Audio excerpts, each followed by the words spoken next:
হরে কৃষ্ণ। রাধে রাধে।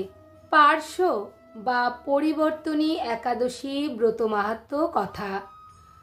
ব্রহ্ম বৈবর্ত পুরাণে ভাদ্র মাসে শুক্লপক্ষের পার্শ্ব একাদশী মাহাত্ম্য যুধিষ্ঠির শ্রীকৃষ্ণ সংবাদে এই রকম বলা হয়েছে। যুধিষ্ঠির মহারাজ জিজ্ঞাসা করলেন, হে কৃষ্ণ, ভাদ্র মাসের শুক্লপক্ষের একাদশীর নাম কি? এই ব্রত পালনের বিধি কি এবং ব্রত পালনেই বা কি পুণ্য লাভ হয়?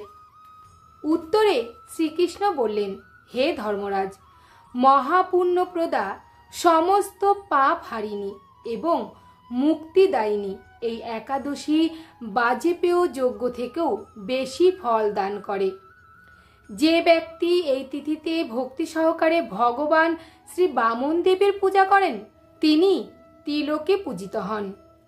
পদ্মফুলে পদ্মলোচন শ্রী বিষ্ণুর অর্চনকারী বিষ্ণুলোক প্রাপ্ত হন। শায়িত ভগবান এই তিথিতে পার্শ্ব পরিবর্তন করেন, তাই এর নাম পার্শ্ব একাদশী বা পরিবর্তনী একাদশী। যুধিষ্ঠির মহারাজ বললেন, হে জনার্দন, আপনার এ সকল কথা শুনেও আমার সন্দেহ পূর্ণরূপে দূর হয়নি। হে দেব, আপনি কিভাবে শয়ন করেন, কিভাবে বা পার্শ্ব পরিবর্তন করেন, আর চাতুর্মাস্য ব্রত পালনকারীর কি কর্তব্য এবং আপনার শয়নকালে লোকের কি করণীয়, এসব বিষয়ে বিস্তারিতভাবে আমাকে বলুন।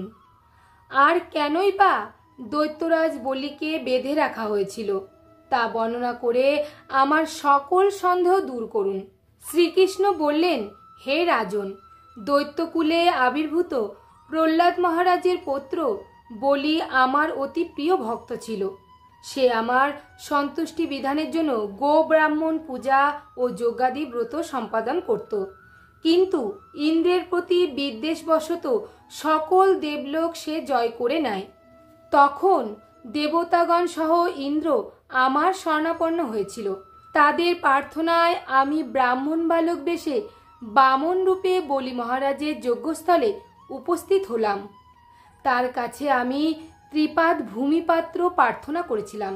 সেই তুচ্ছ বস্তু থেকে আরও শ্রেষ্ঠ কিছু সে আমাকে দিতে চাইলেও আমি কেবল ত্রিপাদ ভূমি গ্রহণেই স্থির থাকলাম।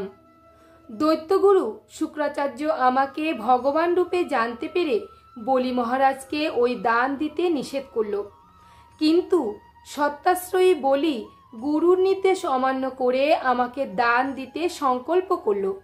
তখন আমি এক পদে নিচের সপ্তলোক, আর এক পদে ওপরের সপ্তভুবন অধিকার করে নিলাম। পুনরায় তৃতীয় পদে স্থান চাইলে সে তার মাথা পেতে দিল। আমি তার মস্তকে তৃতীয় পদ স্থাপন করলাম।